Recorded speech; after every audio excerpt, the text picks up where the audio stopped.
안녕하세요, 판도라입니다. 판도라의 격리실무 이번 시간에는요, 우리 기사 읽어주는 여자 판도라입니다. 이지 집합건물 회계 컨설팅, 집합건물 공동주택 회계 및 관리 전문 카페에 올려드린 내용입니다. 요거는 요 기사는요, 제목이 월패드 관리 강화에 아파트 관리비 오른다, 시스템 없는 건물도 적용 논란이다 라는 내용입니다. 요 기사가 요 내용인데요. 뭐 제가 다른 곳에서도 한번 지난번에도 한번 이거를 이제 읽어드렸는데, 여기서는 이제 요점이 이제 포인트가 그거죠. 월패드 관리 강화에 따른 아파트 관리비 오른다, 시스템 없는 건물도 적용이다라는 거죠. 19일부터 1만 3천여 개의 아파트의 홈 네트워크 해킹 방지 비용이 추가가 되는데, 이 비용이 이제 정보통신 관련된 사람을 이제 취업시키라, 요런 내용이잖아요. 근데 아파트의 문을 여닫거나 조명, 가전제품 등을 제어할 수 있는 월패드 관리 강화 법률이 곧 시행되면서 아파트 관리비가 오를 것으로 보인다. 해킹 방지를 위한 필요한 조치지만 해당 기능이 없는 옛날 아파트까지 법률 적용 대상에 포함되어 논란이 일어나고 있다.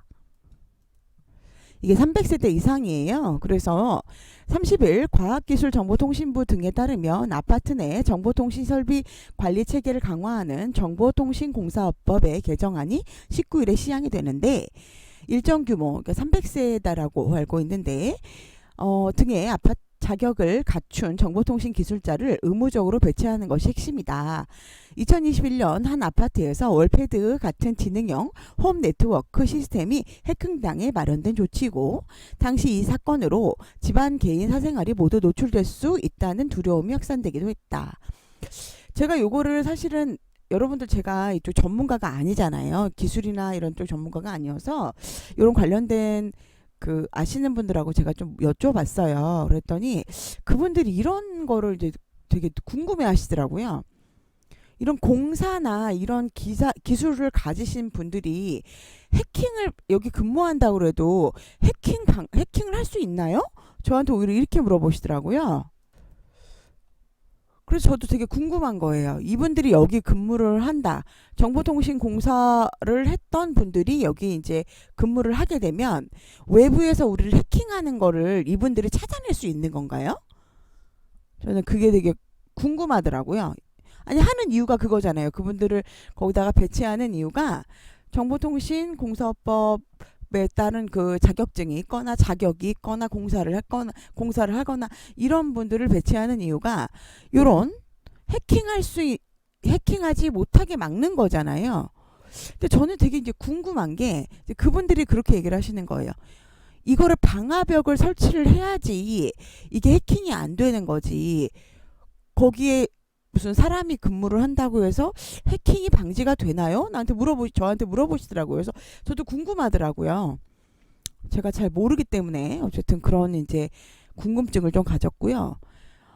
과기정통부는 법이 시행될 경우 1만 3,170개의 단지 관리비가 연간 100억 원 늘어날 거라고 보고 있고, 단지당 연간 76만 원 더 부과되는 셈이다. 하지만 아파트 관리소장님들 모임인 대한주택관리사업회는 이보다 50배가 넘는 연간 5천억 원 이상으로 보고 있다. 이제 아마 이거 인건비 때문에 그렇겠죠? 인건비. 그리고 이분들이 어차피 문제가 생기면 이분들이 직접 공사할 수는 없어요.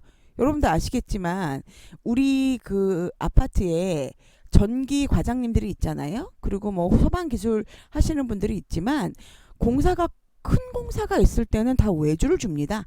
그죠?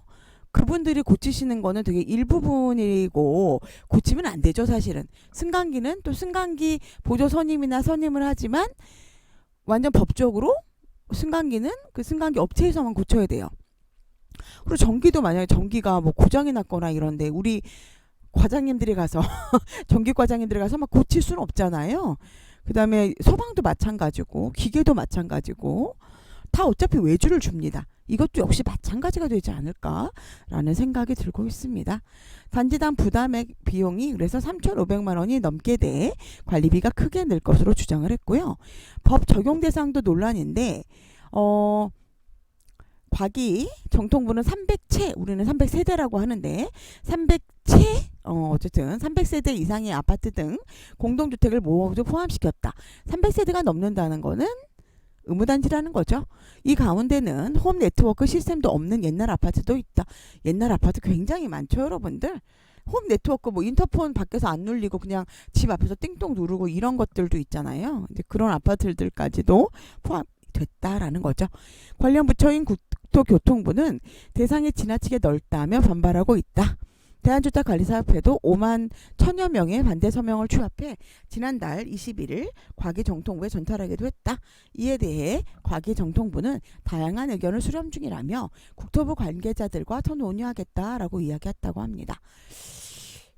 지난번에도 얘기했듯이 문제가 이렇게 홈 네트워크가 월패드형 홈 네트워크를 누가 해킹을 했어요.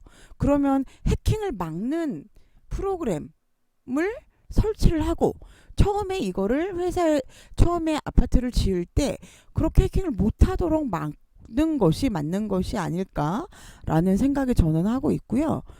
이거를 과연 이 분들이 했을 때 이 정보통신 그 관련된 자격증이 있다고 해도 이분들이 그냥 자격증을 따거나 이제 공사를 했지 실질적으로 이 해킹을 막을 수 있나?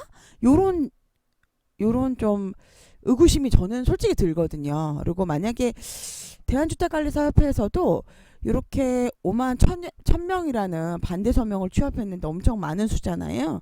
이게 뭐 저희 국민청원을 한다거나 아니면은 그 우리 다른 아파트에 이렇게 근무하고 있는 다른 분들도 함께 좀 참여를 하면 어떨까 이런 생각을 좀 해봤습니다.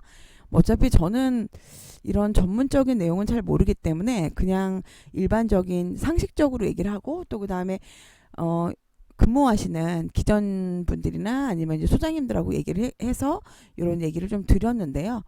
뭐 실질적으로 그분들을 배치했을 때 해킹을 막을 수 있을 수도 있겠죠. 제가 모를 뿐 뭔가 그분들이 가지고 있는 어떤 능력들이 있으셔서 뭐 점검할 수 있는 그런 능력들이 있으시니까 이렇게 하시겠죠.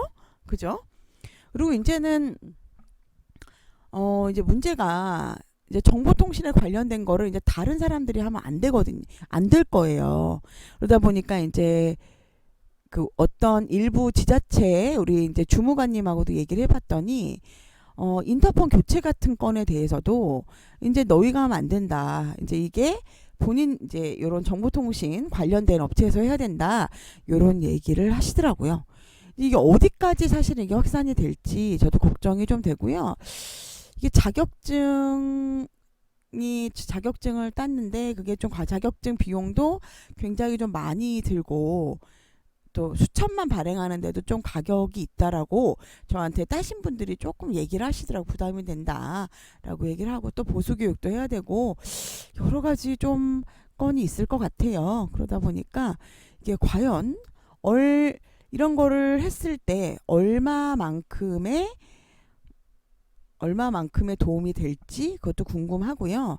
만약에 그 도움이 돼서 이렇게 해킹이 방지가 되고 그랬으면 좋겠고 좀 더 근본적인 뭐 처음에 아파트를 지을 때 해킹을 방지할 수 있는 해킹 방지 프로그램이라 방화벽이라던가 아니면 아예 지을 때 자체에 좀 더 그 맨 처음에 아파트 지을 때 좀 더 그 좀 가격이 좀 올라가더라도 조금 더 그 확실하게 좀 짓는 게 근본적인 해결 방법이지 않나라는 생각을 혼자 해봤습니다. 어차피 저는 비전문가라 제 생각이 틀릴 수도 있겠죠. 여러분들 어쨌든 좋은 자격증 어떻게 될지 뭐 이게 소방이나 전기처럼 아예 자격증으로 자리를 잡을지 아니면 기계처럼 약간 이제 들으면은 이제 되는 그런 식으로 될지는 모르겠지만 여러분들 이게 우리 회계 쪽으로는 이 부분이 이제 올해나 내년에는 이것 때문에 이제 급여가 인상이 된다면 추경을 해야 될 것 같아요. 그죠? 여러분들 내년에도 만약 필요하다면 이거를 그 예산 짤 때 산입하시기 바랍니다. 오늘도 좋은 하루 되시고요. 행복하시고요. 다음에 또 뵙겠습니다. 내일은 더 행복하실 거예요.